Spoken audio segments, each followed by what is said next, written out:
You ask Tiger to solve. This deals with linear equations with one unknown. The final result is h equals 5. Let's solve it step by step. Simplify the expression. Expand the parentheses. Simplify the arithmetic. Group all constants on the right side of the equation. Subtract 4 from both sides. Simplify the arithmetic.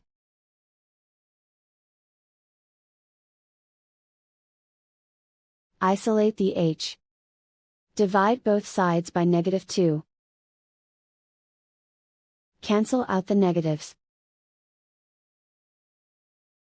Simplify the fraction. Cancel out the negatives. Find the greatest common factor of the numerator and denominator. Factor out and cancel the greatest common factor. And so the final result is h equals 5.